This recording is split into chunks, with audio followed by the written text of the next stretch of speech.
Hello and welcome to BYJU'S Exam Prep IAS. A very warm good morning to everyone. It is 10 a.m. That means it's time for you to come here and listen to us when we analyze the Hindu newspaper for the day. I hope your preparation is going right on track.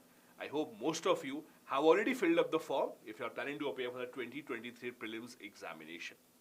Make sure that you have already subscribed to our YouTube channel because there are a lot of initiatives that will help you clear that examination in your very first attempt.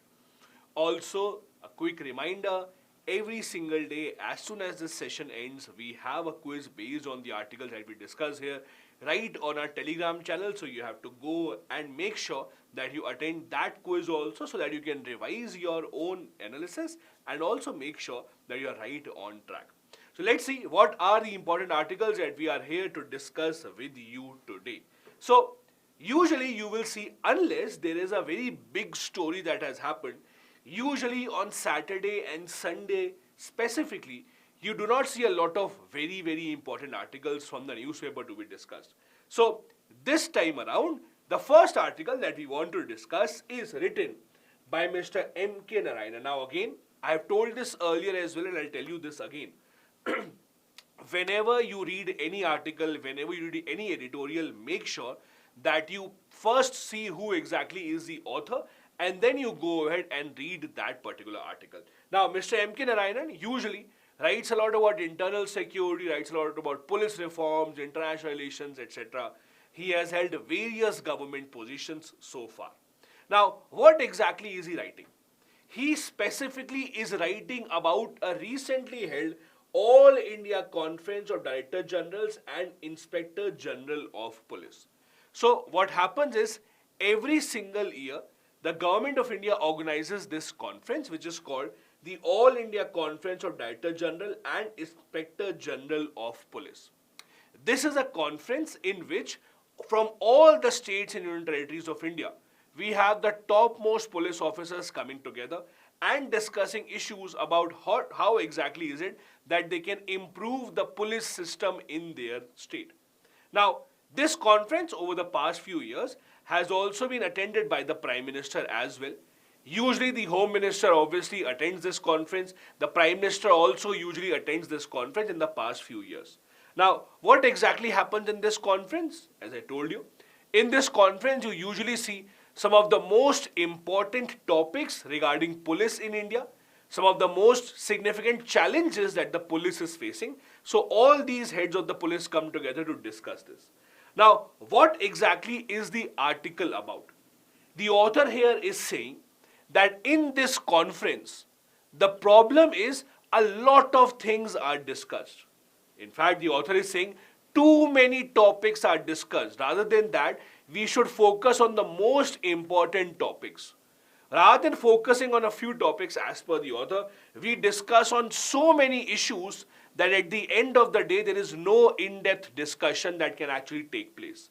For example, in this year's conference also that was held in January, topics such as dark web, cybercrime, crypto, maritime security, all of these were discussed. But the problem is, as per the author, only when you have a discussion on a few topics can you have a detailed discussion on that. Now, you also know that in India, the police has been facing a lot of issues. In fact, there are multiple commissions also that have been formed to suggest how to improve the working of the police. Let me share with you some of the issues that the police faces in India. Number one, we do not have clear demarcation of the police services. I'll give you an example. The same police officer would be expected to solve a crime, reach at the crime scene, investigate the crime, see who committed the murder, collect all the evidence, etc. The same person would be expected to tackle the crime on the streets. The same person might be expected to undertake encounters. The same police officer might sometime be posted in the security of the VIPs also. The problem that we don't understand is all these are different functions. All these require different specialities. If you are a police officer who wants to or who has to solve crime, the training is very different as compared to if you are a police officer who is responsible for maintaining law and order. In India, the sad part is we have not differentiated between the two types of police. In India, in across all the states, each police officer can be given any type of duty. That is not the case in Western nations. If you have seen maybe American movies or if you have seen certain web series, you would have realized certain police officers are called detectives. Have you realized this? There are police officers in US, some of them who are called detectives. Now, what do you mean by that? Detectives means those police officers who are trained to solve crimes, who are trained to ensure how the crime would be committed. They can recreate the crime scene, they can see who did what. In India, in the police, we have not given any distinguishing factor between the two. That is a big problem that we have. Now, apart from that, the author is talking about one more thing. The author is saying, although we discuss a lot of things in the police conference, although there are a lot of new challenges that the police system is facing, but the problem is we are forgetting the most basic aspects. Now, the author here says that at the end of the day, yes, technology is good.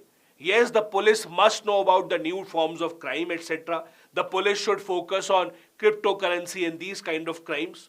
But as per the author, if we do not focus on the basic system of policing, that would not really help the police in any way going forward. The author says, because of the ongoing challenges, the police is focusing too much on terrorism. Yes, terrorism is a threat, but maintaining local law and order is the primary responsibility of the police. That also is not happening. The author also says that the security agencies have neglected the importance of open source intelligence. Now, I'll tell you in just a bit what is open source intelligence, how does it work exactly. The author also is making a point that there are so many security agencies right now, but coordination between them is not up to the mark. That is why a lot of security agencies clash with each other, they are not helping each other.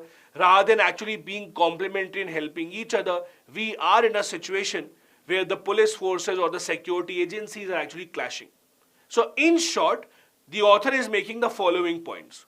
First point, we are focusing on too many functions for the police. We should rather focus first on maintaining law and order. Second point that the author is making, we have too many agencies and the functions have been fragmented so much that we do not have any collaboration in them. The third point that the author is making, we have not given due importance to the open source intelligence as well. Fourth point that the author is making, we need to reform the way that the police functions. We need to give them specific direction that these are your responsibilities. This is what mainly the author is talking about. Now, I see there are some comments in the chat about the CBI. You cannot equate CBI to the police. The reason being, police is what the state government has. CBI is not a replacement for the police. The CBI, that is the Central Bureau of Investigation, the chief investigative agency for the government of India. The CBI was formed because the central government needed a force for themselves. On the other hand, the police works under the specific state governments. Now, let me also discuss with you what exactly do you mean by open source intelligence. The author here, as I told you in the article, talks about something called open source intelligence. Let's discuss that. What is open source? In simple terms, open source means freely available information. Freely available information, information that is open in the public, information that is not just available with a few people. That is called open source intelligence. Now, open source intelligence mainly means intelligence or information that can be gathered from public sources themselves. As per the experts, open source intelligence usually means information collected from 6 different sources. What are those? First, the media, print newspapers, magazines, etc. Second, internet online publications. Then, government information, government budget. Fourth, professional publications. Fifth, any commercial data. Or sixth, any technical report, patents, etc. In simple terms, the author is saying that even the information available on the public platforms can be very important for the police, but a lot of times the police ignores this. A lot of times while investigating certain cases, we do not give a lot of importance to open source intelligence. This is where the government of India has to ensure that the directions are given to the police to make sure all this information available online at public platforms is utilized as much as possible. There is one more thing that I wanted to share with you. See, this is a yearly conference. Every single year we have this kind of a conference where the heads of the police in certain states, in all the states in fact, they come together to have this conference. From the union government side, the Home Minister is always the one present there. Home Minister also makes a speech in this conference. That speech made by the Home Minister is considered as a very, very important speech because this gives you a lot of information for your examination as well. So let me share with you what exactly is it that the Home Minister said in this year's conference. In this year's conference, the Home Minister said that the police has to focus on 5 areas specifically. What are those 5 areas? Urban policing, capacity building means building their skills in a better way. Police technology, using more and more technology. Critical infrastructure security, so securing those places which have a lot of important infrastructure, and securing digital goods. As per the Home Minister, these are the 5 focus areas for the police going forward. The Home Minister also, in his address, said that there are certain achievements from the side of the government so far. For example, the Home Minister said that in Jammu and Kashmir, we have much better security now as compared to what we used to have earlier. So that is an appreciation for the local police. The challenges to policing have also transformed because of new emerging technologies. A lot of crimes are now technical in nature. A lot of crimes are cyber in nature. A lot of hacking attempts are made. People then ask for money in cryptocurrency. So the nature of the crimes is also changing day by day. Then, peace returning to Northeast has also been highlighted by the Home Minister. Home Minister has said that we are reducing the number of districts under the UPSC Act. That indicates how peace is making a comeback in the Northeast. Not just in the Northeast, in those areas also which used to have a problem of Naxalism, even those districts are declining, and India is also highlighting the power of cooperative federalism. Cooperative federalism means when the states cooperate with each other, when the center and the states cooperate with each other. You can take so many examples. A few months back, for example, there was a gangster from UP who had to be arrested. This gangster had run away to Madhya Pradesh. Madhya Pradesh and UP police coordinated with each other, and the police were able to get hold of him in some other states. That is only possible when the states cooperate with each other. These are the highlights that have been given by the Home Minister in his address in this year's All India Conference of the Police Chiefs.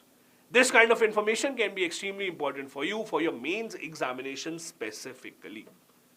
Before I go ahead to the second important article for the day, let me see if there are a few questions. A lot of questions about grey literature. Grey literature is defined. I'll take you back. See, grey literature means these kind of things. Patents, any official document, a research paper that has been made, any report, newsletters, those are called grey literature mainly. Okay? Let me see if there's some other questions. I have a question about difference between CBI. CID works under the state government. CBI is the central government body. ED is very different. ED is Enforcement Directorate. ED is only for looking into cases of money laundering. Just because you see ED everywhere in the news doesn't mean ED can take up any case. ED is only for money laundering cases. If there is a murder that is conducted, so ED will not come into picture. ED will only come into picture when there is money laundering that is happening. Okay? So this is what this article is all about. Perfect. Let's move ahead then. The second important article is on the topic of child marriage. Now, child marriage again has been in the news for various reasons. In fact, in the past month or so, if I remember, we have discussed the topic of child marriage multiple times. Now, I'll tell you two very important things. Why is it exactly in the news? First, it is in the news because of a pending case in the Supreme Court. What is the pending case? We have discussed this earlier. The pending case in the Supreme Court is, as per the law in India, minimum age for marriage for a girl has to be 18 years. However, because we do not have a uniform civil code, that means on personal matters, different religions have different personal laws. So if you look at the Sharia law, as per which the Muslim population in India would conduct their life, as per their law, a girl when she attains the age of puberty, that is 15 years, can get married after that. So the conflict is, if there is a Muslim girl, for her, what should be the minimum age of marriage? 15 as per the religious laws or 18 as per the law passed by the parliament? This matter is still pending in the Supreme Court. So this is one specific reason why this topic is in the news. The second reason why this topic is in the news and why this article has been written is because of what is happening in the state of Assam. Now, if you follow the newspapers, you will see Assam has been in the news nowadays, mainly because the Assam government has been taking a lot of action against child marriages. In the past few years, what we have seen is that we have actually seen a lot of crackdown in the state of Assam. A lot of people have been arrested as well.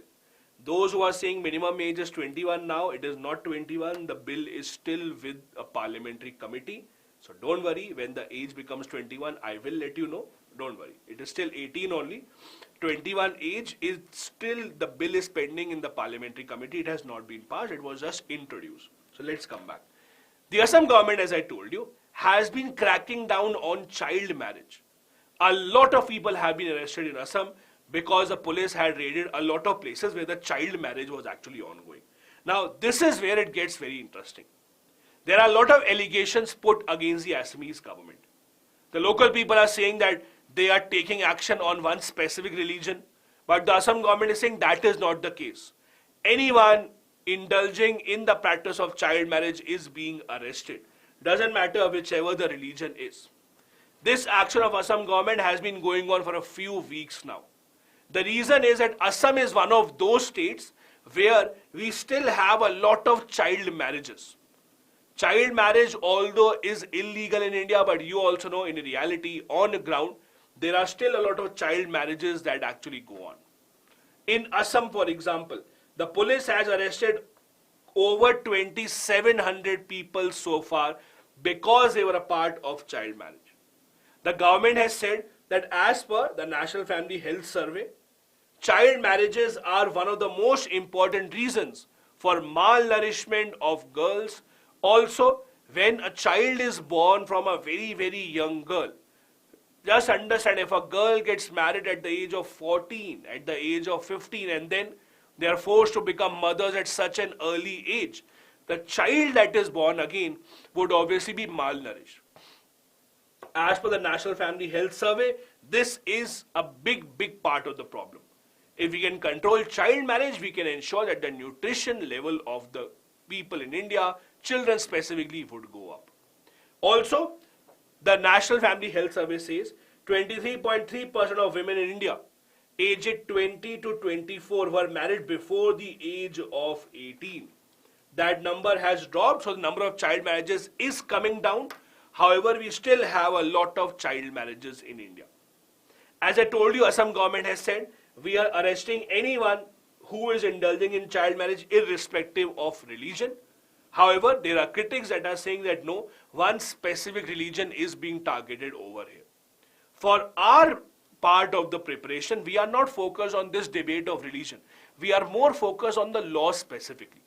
As I told you earlier as well, the matter is still pending in the Supreme Court. The Supreme Court still has to decide what should be given priority. Should a personal law of a specific religion be given minority?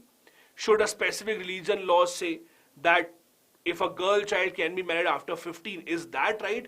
Or we should look into the parliament law that was passed, that is a Prevention of Child Marriage Act. Should 18 be the minimum age irrespective of the religions? As you know, this matter became a very major headline because a few months back, what happened was in the Punjab and Haryana High Court, we saw that the Punjab and Haryana High Court allowed the marriage of a Muslim girl who was below the age of 18. The Punjab and Haryana High Court had said that yes, it would be allowed, no worries about that. Supreme Court had said that this order is passed, but that order of Punjab and Haryana High Court should not be followed in other parts of the country. Let us hear the matter first. So the Supreme Court is now hearing the matter. It is still to decide what should be given priority. Can we have different laws just for Muslim girls, or should we have the same law irrespective of whichever religion that you follow? Now, as I told you, the child marriage is a problem amongst many communities. In Assam also, as per the article, the child marriage is prevalent in the Muslim community and also amongst the Adivasi tea plantation workers, some of whom are Hindus and some of whom are Christians. Now, you might also ask, why is it that we have so many child marriages in India even today? Now, there are a lot of factors behind this. One major factor is the thinking of the people. A lot of people in these families, especially those families which are not financially very strong, their thinking is that we have to marry our girl, if not today, after 5 years, after 7-8 years, we have to marry the girl. So why not marry her right now so that our expenses can come down? Because they think if the girl is actually in our family, so obviously we'll have to provide for her, we'll have to spend money on her. So rather than that, why not marry her off at an early age? So the biggest factor behind child marriage is the society's thinking of the fact that we are not able to provide for the girl child. Rather than that, let us marry off the girl child. It's not really about dowry, because dowry would have to be given at any age, right now or later, doesn't really matter. It's more about the family thinking, should we actually spend so much money when it comes to ensuring that the girl also is taken care of? Why to spend money on her education? Why to spend money on her food, etc.? Just marry her off. That is because, again, the families can't afford to provide for so many children. That has become a big part of the problem. Now, it is not that the government of Assam is only arresting people and they are not trying some other method to stop child marriage. In fact, in Assam, the government of Assam runs a scheme called the Arundhati scheme. Now, what exactly is this? In Arundhati scheme, the government of India, also the government of Assam, will give 1 tola. You ask your parents or your grandparents, in their times, they would always measure gold in tola. That this necklace is 2 tola, this bracelet is 3 tola. So tola is basically a unit that was used by earlier generations to measure the weight of gold. So 1 tola right now is 11.66 grams. Now, if you actually see what the scheme is, the Assam government is saying, we will provide 1 tola, that is about 11.66 grams of gold, to any girl who would get married after 18 years of age, after verifying their birth certificate, medical examination, etc. This is not for every family. This will only be for those families who are poor. So this will only be applicable to those families with an annual income of below 5 lakh rupees. So yes, on one hand, the government of Assam is actually ensuring this kind of policy as well. This is very famously called carrot and stick policy. Have you heard of this? Carrot and stick policy. Carrot and stick policy basically is a phrase. Carrot and stick policy means, if I give you a target, if you achieve that, I will give you a carrot. Carrot means a reward. If you don't achieve that, then I will give you a stick, means I will punish you as well. That is called a carrot and a stick policy. So, what is Assam government doing? They are giving a carrot, means they are giving Arundhati scheme. If you follow the law, we will not punish you, we will reward you. On the other hand, if you are not following the law, we will also punish you. We have a stick, that is, we will arrest you as well. So we have the carrot and the stick policy being implemented here as well. The good part is, and I wanted to share this with you earlier as well, the child marriages in India as an absolute number is reducing. So that is a good part. However, even one single child marriage is a violation of the law. So just because they are reducing as compared to earlier years doesn't really mean that it is a problem that has been solved. It is declining, but there are many states in India where the problem of child marriage still exists. Now, let me share with you certain facts, certain numbers about child marriage as well. If you see the report of UN Population Fund, that report says child marriages in India are decreasing. Earlier it was 47.4% in 2005 and now it has come down to 23.3%. Some states where it is still very prevalent are West Bengal, Bihar and Tripura. These are the states where child marriages are still very prevalent. There are certain states which have shown improvement as well. For example, states such as Haryana have shown quite a lot of improvement when it comes to the number of child marriages. The report also says there is a direct correlation between the education levels of the family and child marriage. The more educated the family is, lesser are the chances of child marriage. That is why in states such as Kerala, Tamil Nadu, child marriage is at the lowest. So usually the society which is more educated, the society which has better education, the society which is much more aware would obviously know the problems related to child marriage and they would not force their children to undergo this process. Next news article that we have, I think you have been reading this since yesterday, it was all over the news. The news came out yesterday, that is, there has been discovery of lithium deposits in the Union Territory of Jammu and Kashmir, because of which we might see that the lithium import that India is doing would be reduced. Now, there are a few things that you must understand here. See, whenever we have these kind of news that gold deposits are found here, uranium deposits are found here, or petrol deposits are found there, the first reaction that we have is, oh yes, now we are a superpower. Now no one can stop us from being a superpower. But you have to understand, discovering something and actually mining that is a very long road. Today if the discovery has been made, doesn't mean tomorrow we have lithium raining all over us. Oh, lithium everywhere. That is not what happens. There is a big distance between discovering something and mining something. That is why whenever you see these kind of news stories, don't think that why are we still importing lithium when there is so much lithium in Jammu Kashmir. No, that is not true. It requires so many months, so many years actually to mine it properly. Even in that case, you have to understand. I'll give you a very simple example, okay? And this is a very layman example. Let's try and understand this. Let us assume this is the surface. Okay, let's assume this is the surface, okay? And let's say lithium is found here. Okay? This is a very layman example. Don't think, oh, sir, this is not scientific. I'm just making you understand a very simple manner. Let's say lithium is found here, okay? Jammu Kashmir. Then let's say this is the surface in Chile. Chile is the country that has the biggest lithium reserves. Let's say in Chile lithium is found somewhere here. Okay. Now obviously Chile would be able to extract that at a very cheap cost, right? They will extract it at a very cheap cost. So let's say they extract it and they sell it to India. And I will just taking a very random example. Let's say they sell it to India at 1,000 rupees per kg.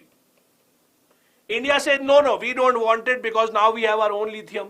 So we start digging here. We dig so much, we have to spend so much money that let's say to mine our lithium, we have to spend 2,000 rupees per kg. Now tell me what would be better or what would make more sense financially? Would it make sense financially that no, we will now use our own lithium because Atmanirbhar, we don't want to take lithium from outside the country? Or should we say, oh, it's better to actually get it from outside? We are not harming our environment, we are not digging. Because see, when you dig up mines, when you actually start digging up for any mineral, you will harm the environment. You will harm the environment at the end of the day. And that is what actually happens. This is why, I don't know how many of you know this is why there are so many countries around the world that actually have very large iron deposits. There are so many countries around the world that have large coal deposits, and they don't extract any of it. They don't mine it. They just keep on importing it from some other country. Why? Because number one, they don't want to harm their environment. Because when you start digging up, when you start mining, it would have a negative impact on the nearby area. So there is a very important decision that you have to take. You cannot start digging up everything. You have to analyze, does it make sense or does it not make sense? So yes, the discovery has been made, but that does not mean that from tomorrow onwards, now we'll start extracting it. It is so easy. That is not how it works. In fact, I'll give you one more example, similar to this, not exact, but similar to this. The European countries, US, etc., you know, they import almost every single thing that they want from China.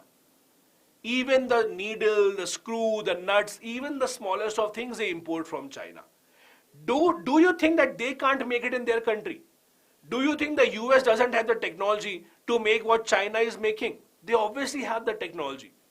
Do you think Germany doesn't have the technology to make what China is making? They all have the technology to make it. Why don't they do it? Because they are not just exporting manufacturing, they are also exporting pollution to developing countries. Understand this. When manufacturing takes place in China, those factories, those chimneys, the smoke, the emissions, all of that would be in China and not in the European countries. So the consumption that we actually see in European countries, in US, etc., is their choice. They can produce whatever they want in their own country. They have the resources, they have the technology. But they think, we are happy to spend the money, we don't mind, let China do it, let other countries do it, let the developing countries do it. That is also a way of neo-capitalism. That is also a way how it works. Where the developing nations actually are happy that, okay, we will take up all these things, but the developed nations are doing the same. Now, I am not saying the same will happen in case of Jammu Kashmir lithium deposits. If the lithium deposits are very easy to extract, obviously the government will go ahead with this only. But just to manage your expectations, between the discovery and the actual extraction, a lot of time will have to be given. So please remember that. Now, how many of these lithiums are found? 5.9 million tons of lithium have been found, discovered in Jammu and Kashmir. Now, if you actually see, this is the first time that they have been found in India. The great part is that lithium right now is extremely important around the world. Why? They are used for lithium-ion batteries, which is the major part of EVs, electric vehicles that we have. It is also a very, very important part of smartphones, of all the smart devices. And that is why countries around the world are now trying to get their hands on as much lithium as possible. Let me share with you some information about lithium as well as a particular element. What are the properties of lithium? So lithium, as you discussed, the symbol is Li. It is soft, silvery, white metal. It is a very light metal and the lightest solid metal as well, highly reactive. Because it is highly reactive, it is stored in a mineral oil mainly. The applications are the ones that are the most important. The applications include the batteries, the smartphone, the smart devices. That is why China specifically requires lithium in such large numbers. Because China requires lithium in very, very large numbers, that is why, if you remember, and I'll just show this to you, if you remember, recently, China actually signed a deal with Taliban as well. Remember, recently China, just see this, China recently signed a deal with Taliban. Why?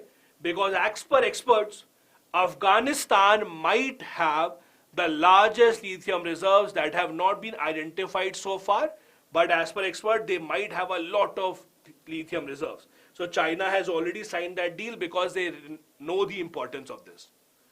Until the Afghanistan discovery is made, so far at present, these are the countries that have the largest lithium reserves. There is Chile, there is Australia, there is Argentina.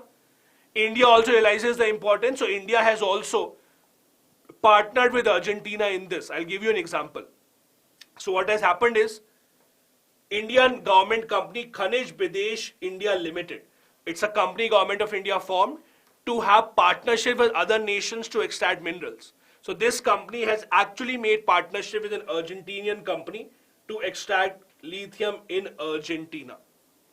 Also, there are some other places as well where the minerals are also found in India in good numbers, in good quantity, which is considered to be important for around the world.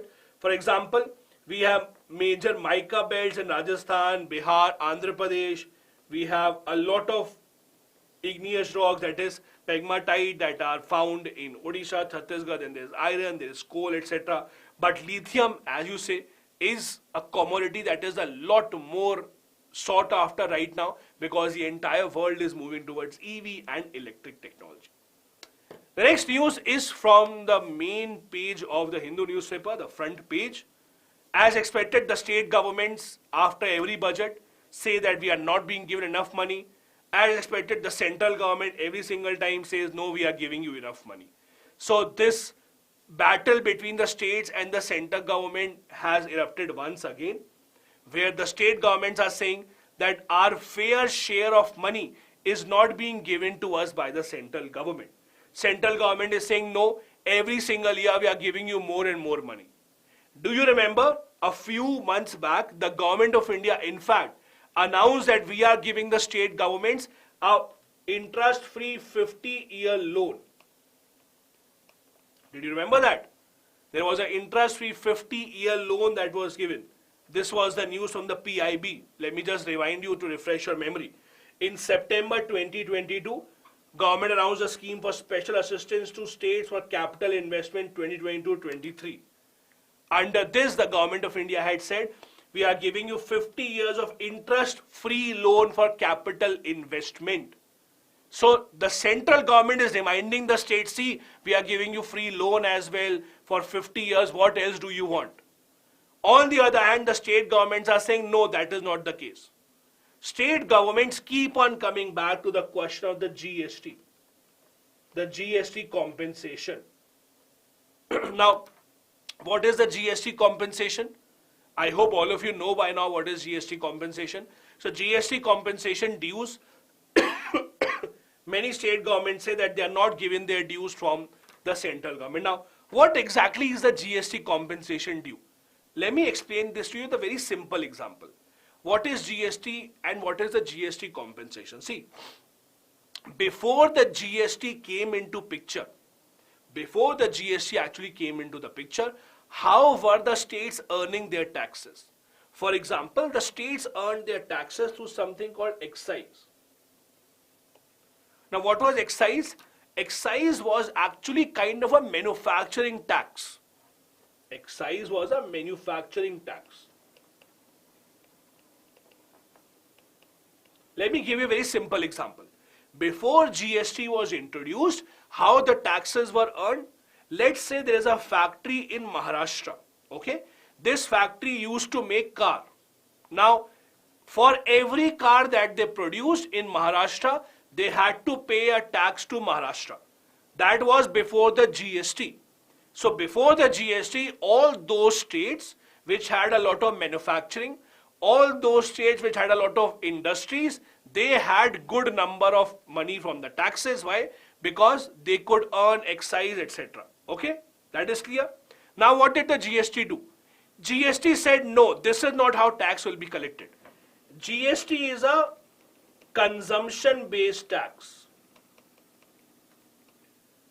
GST is a consumption-based tax. Means after GST what happened was, if a car is produced in Maharashtra, but someone living in Karnataka bought that car. Let's say I live in Bangalore, I bought the car. So I will pay tax that will go to Karnataka government now, not the Maharashtra government. So the governments which had industry, which were actually earning a lot of taxes from their industries, they will not be getting taxes on the basis of what was produced in their country, in their state. Rather, those states will get taxes where people buy more things. So if I am living in Delhi, then my tax will go to Delhi. If I am living in UP, my tax will go to UP. Not to that state where the car was being manufactured. So that is what the GST did. So obviously when the GST was introduced, those states were very unhappy, which had a lot of industry. They said to central government, we have given so much push to our industry, we have worked so hard to set up industry, now we will not even earn taxes, this is not fair. So government said, okay, don't worry, we will compensate you for that. For the first few years, let's say if Maharashtra was earning 1 lakh crore taxes earlier, but after GST, Maharashtra only earned 60,000 crore taxes. Then central government said, don't worry, we will compensate 40,000 crore. So whatever your difference in the tax will be, we will compensate, don't worry. That was a GST compensation. That was only for a few years. Tell me in the comment section for how many years GST compensation was supposed to be given. Tell me in the comment section after the video. Now the problem with GST compensation is that the GST this will go to central government. Central government would have to compensate the respective states. But what happened was, when the COVID-19 pandemic came, there was no GST with central government. Central government said, oh, we don't have any GST, how can we give you? So what happened was, when the COVID-19 pandemic came, government said it is an act of God. Because it's an act of God, we can't pay you money, we don't have any money. This is what angered the state government. State governments are saying that even today, we are not earning as much taxes as we used to earn earlier. So now compensate us for that as well. The idea of the central government was, why 5 years? The idea of the central government was, after 5 years are over, because GST will reduce the prices of everything. Again, that was an assumption. The assumption was, after GST, prices of the things will reduce. So after 5 years, people will buy more things. When people will buy more things, obviously the state government will automatically earn more money. So we will not have to compensate them more. That was the idea. But that has not happened. Even after GST, prices of things have not reduced. So people are not buying more. So state governments are not getting money. That is the problem, that the state governments are saying that we still have not been given enough money, and the state governments do not like the GST for that purpose. Also, there is one other interesting part which the state governments keep on highlighting, which I want to discuss with you. The state governments also say that the central government is misusing cess and surcharge. See, what exactly is cess and surcharge and how is it misused? Cess and surcharge are very interesting and they are used as a loophole by the government of India. See, whatever tax that we pay to the government of India, a part of that tax is given to the state governments also. I'm talking about direct taxes, income tax, etc. The Finance Commission will tell the central government that this amount of money you should give to the states. But the cess and surcharge that the government of India puts, that is not divisible to the states. The cess and surcharge is actually just given to the government of India only. It has to be given to the government of India only. So, for example, and I'll give you an example how the government of India works these things. Just listen to it. Let's assume earlier a certain tax. There was something called Y tax. Let's assume earlier the tax was 30% tax. On top of that, there was a 5% cess as well. Okay? Let's assume this. Now what is happening?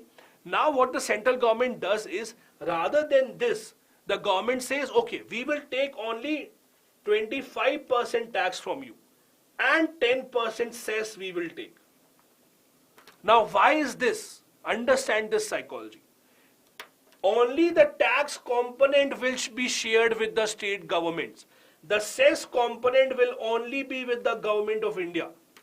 Government of India does not have to share cess or surcharge with the state governments. So what the government of India has been doing in the past few years, they are increasing cess and surcharge so that they don't have to share it with the states, but they are reducing tax so that the shareable component with the states gets reduced. So the state governments are not happy with this. As I told you, if you look at the government earning in total, the amount of money government gets from cess and surcharge is increasing, and that is not even divisible with the states. Even the Finance Commission, when they recommend, for example, Finance Commission recommended that 41% taxes should go to the states, right? Finance Commission said 41% taxes should go to the states. But from that 41%, you have to take out cess and surcharge because that will not be divided. So actually, the percentage of money going to the states is not even 30%. So 41% is just an overall number. Take out cess, take out surcharge, that will not be divided. So that is why it will only be 29.6%. Cess and surcharge actually goes to Consolidated Fund of India, and it is not shared with the state governments, and that is why the state governments are very, very, very unhappy. Not just this, a lot of centrally sponsored schemes are being introduced. There's a lot of burden on the states as well. A lot of schemes introduced by the government of India ask the state governments to contribute. Even without asking the state governments are told contribute 40% to this scheme, contribute 10% to that scheme. So all of that, it goes against the state government. State governments are saying, we don't have money. How can we contribute? You brought the GST, our manufacturing taxes are gone, you brought this, everything is gone, we don't have money. State governments right now only earn money mainly from putting taxes on alcohol and from putting taxes on petroleum products. These are the only two remaining sources of major revenue for the state governments. Petroleum taxes and the tax on alcohol. That is why many state governments don't want to ban alcohol even if they want to, because alcohol taxes actually make up a huge sum of money for the state governments.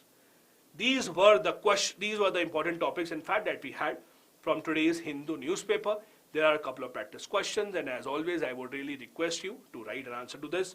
First, fiscal federalism is tilted in favor of center. Elaborate how cess and surcharge are discriminatory against the state governments. Second, there is an urgent need to reform the way our police operates. Elaborate. Both these questions have to be answered in 250 words each. Those who are asking about the PDF, you can download the PDF of this PPT. In the description of the video, you will get a link. Click on that link, you can get the PDF. Make sure you have joined our Telegram channel as well. As soon as the session ends, you will get a quiz based on these articles only on our Telegram channel. Do attend that as well. I'll see you tomorrow, 10 a.m. sharp. Be there on time. Thank you so much for watching. Bye-bye. Jai Hind.